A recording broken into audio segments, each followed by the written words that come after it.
I'm going to talk about why I choose to be an independent contractor on this segment of the Gig Geezer. If this is your first time checking out the Gig Geezer, or if you're a returning visitor of the Gig Geezer, hey, thanks for coming by. And if you would not mind, hit that subscribe button, give my content a thumbs up, share my content among others, and I definitely welcome comments in the section below. The conversation of late that I've noticed in the YouTube sphere is there are a number of drivers who are experimenting with DoorDash's earn by time pay mode. If I will, I want to explain what earn by time is. And as of December 26, 2022, DoorDash says that drivers are guaranteed to earn a minimum per hour along with keeping 100% of all tips. DoorDash also says that drivers can decline only one order per hour, and the second decline boots them out of the earn by time pay mode, and then you are on the earn per order or the traditional pay mode. Some drivers are saying that they're earning in upwards of $30 to $35 an hour when working earn by time. Much of this, I believe, is market driven and not market specific, as the guarantee per hour varies anywhere from $8 to $18 an hour. The guarantee in my market, the Columbia, South Carolina metropolitan area, is $12.50 an hour. Now, some see also earned by time as a way of improving their acceptance rate towards ultimately qualifying under DoorDash's Diamond program, which I have described as mining for carbon crystals, because you have to accept virtually all of the orders that comes across your screen so that you're in a position to see an increased volume of orders. The DoorDash Diamond program requires a minimum of a 50% acceptance rate, and that is to receive priority. But if you want to see a higher priority, you've got to accept at least 70% of the orders that come across your screen. Now, if you like the content that's been provided in this segment of the Gig Geezer and any other segment of the Gig Geezer, hey, hit that subscribe button, give my content a thumbs up, share my content among others, and I definitely welcome your comments in the section below. I have been on record as saying anyone who chooses to maintain a higher acceptance rate has, in effect, performed the role of a Tony Zhu employee. That's because this goes contrary to the definition of being an independent contractor, which all apps say that we have the right to accept or decline any order. That's one of the things they say. But the definition of being an independent contractor is muddied because apps like DoorDash, Waiter slash Bite Squad slash ASAP, then there's GrubHub and even UberEats, along with Uber and Lyft, to some very degree, penalize drivers who choose not to accept every order. Drivers like myself who decline more than 90% of the orders that come across our screens are facing being deactivated directly or indirectly on apps like Grubhub and Waiter slash Bite Squad slash ASAP. And if you wonder what I'm talking about, refer to this segment of the Gig Geezer in which I talk about acceptance rate matters for the wrong reasons, or their ability to make money is altered because the apps will limit the volume of orders that come across our screens. Now, here's something. I've not seen many people talk about this, so I'm going to bring it out there, and I think y'all know how I am. The IRS definition of an independent contractor is the general rule is that an individual is an independent contractor if the payer has the right to control or direct only the result of the work, that's been performed. So the result of the work is the payment for the work that is performed and not what will be done and how it will be done. That's according to IRS.gov. The IRS also defines whether you're not an independent contractor if you perform services that can be controlled by an employer, what will be done and how it will be done. This applies even if you're given freedom of action. What matters is that the employer has the legal right to control the details of how the services are performed. Now, supposedly, these apps all say that they don't care how it's done, so long as it is done in a safe and timely manner. But these are some of the basic tests that are used to determine whether someone is an independent contractor or not. One test is not relying on the business as a sole source of income. working at his or her pace as defined by an agreement, being ineligible for being ineligible for employer provided benefits, and retaining a degree of control and independence. These are basic tests that are used in the actual definition of being an independent contractor.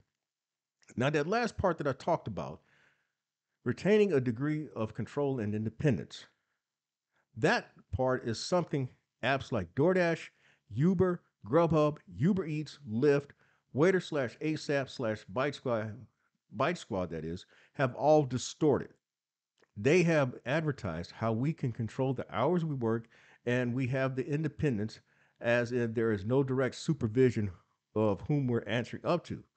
But how do we have control and independence when an app is manipulating you to do something that goes contrary to the work you've already agreed to do? Technically, technically, that is, when completing orders for DoorDash, Uber Eats, GrubHub, and Waiter slash ASAP slash Bite Squad, we control only a portion of the pace by which we complete orders. We have estimated times of arrival, and if we're taking too long, orders can be assigned from us. And if we take too long delivering them, we may encounter contract violations, or in some cases, orders may actually be unassigned from us while trying to deliver them, which can lead to our deactivation from these app platforms. What these apps do in manipulating drivers, they say that we can work any number of competing apps, but they make it such that they want us to be solely exclusive to them. They monitor our movements through GPS, and if we veer too far off predicted route times, we'll see messages questioning our movements. So then one has to be creative. That's what I try to do in the way I exercise my right as an independent contractor. To work multiple apps and even stack orders across multiple apps, the short of it is knowing each app's gray area. And another more important factor is knowing your market geographically. Now, I realize I realize at this moment it appears that I've gone somewhat off on another tangent, but I'm about to return to my main point, why I choose to be an independent contractor. Because just about on every app that provides metrics on acceptance rate, I am unabashed at declining more than 90% of the orders that come across my screen. That also says based on that sole metric that I am that that also says based on that sole metric that I am exercising my right as an independent contractor. I accept only orders that make sense to me both logistically and financially. Because I've never reset my DoorDash acceptance rate, and because I've maintained single digits specifically on the DoorDash app and other apps that I might add, I am also showing these motherfuckers that I don't depend on them solely for my income. My income is my income is derived by multiple apps, and I have therefore multiple options. And at the end of the day, at the end of the week, at the end of the month, and at the end of most years, I have fared far better than 98% of the people who are considered as delivery drivers, who are supposedly also as independent contractors. And if we were to keep this conversation on DoorDash, the fact that my metrics are what they are, I'm also saying to DoorDash and specifically Tony Zhu, I refuse to play carbon crystal games that enable you, Tony Zhu, to gather more data for artificial intelligence, and I refuse to give you a steady flow of data that may prove or disprove your complex mathematical predictions for machine learning purposes. In short, I refuse to allow myself to be pimped by DoorDash's algorithm. Now, there are drivers that say that they are making in upwards of $30 to $35 an hour doing earned by time. But guess what? I'm making that and even more, and I don't have to accept every fucking order that comes across my screen. That is the difference between me and you. I do as I damn well please without any obligation or allegiance to a single or specific app. Can many of you say that? Now, why do people become employees or W 2s? They do it for a lot of reasons. It could be loss of income, extenuating or extreme circumstances. Some people simply want or some people simply need a semblance of stability. But guess what?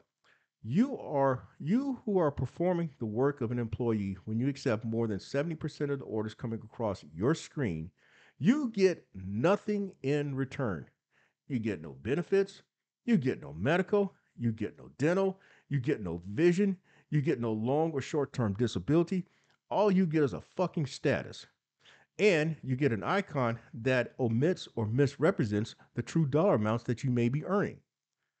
Now, I'm not out there for no status. I'm not out there to accept misleading or misrepresentations of what I should make. Now, I'm not out there for any fucking status. I'm not out there to accept misleading or misrepresentations of what I should make. I'm not wondering whether I'll ever get medical, dental, vision, or any other worksite and ancillary benefits. What I make is what I make. And even compared to 98% of you out there, I make a hell of a lot more than most of you. Being an independent contractor is not for everyone. And that said, being an employee is not for everyone. I'm in the category in which being an employee is not for me. I've always been one who loves my autonomy. I'm more than aware that there are some who are of the opinion that if I'm so big about autonomy, that may imply that I don't like accountability. But there is a basic form of accountability whenever you are in business for yourself. You treat others as you want to be treated. And that is something I've endeavored to do at all times. Now, I've also come to believe that a leading reason why being an independent contractor is not for everyone, that's because there is a fear of the unknown. And you don't know, when you don't know what you're going to make each day, when you don't know how it's going to get done, and when there's a degree of discipline and determination you've got to have in order to get out there day in and day out, if there's any doubt that you can do any of these variables that I've just articulated, then maybe going the W-2 route is the better decision for you. Now, this leads to another reason why I choose to be an independent contractor. I'm not obsessed about what I make an hour. What you make an hour is what employers use to attract and suppress you when you're an employee. I'm not concerned about miles driven because I know as a business person, mileage is my best friend. What matters to me is what I make at the end of the day, at the end of the week, at the end of the month, and at the end of the year. So then, if I were to wrap up this segment of the Gig Geezer, and by the way, if you like the content that's been provided in this segment of the Gig Geezer or in any other segment of the Gig Geezer, hit that subscribe button, give my content a thumbs up, share my content among others, and I definitely welcome your comments in the section below. Now, why I choose to be an independent contractor? Because first of all, I don't have to answer to anybody but myself. What's another reason why I choose to be an independent contractor? I work when I want and however long I want. And in most cases, I work less hours than you. What's another reason why I choose to be an independent contractor? I thrive on the challenges of making decisions that impact me on a daily, weekly, monthly, and yearly basis. And my final reason why I choose to be an independent contractor, I have made more money as an independent contractor, a true 1099, than at any time I've been as a W-2. And with that, this is yet another segment of the Gig Geezer. I'm Inwood Lane, and as always, may your grind and may your hustle continue.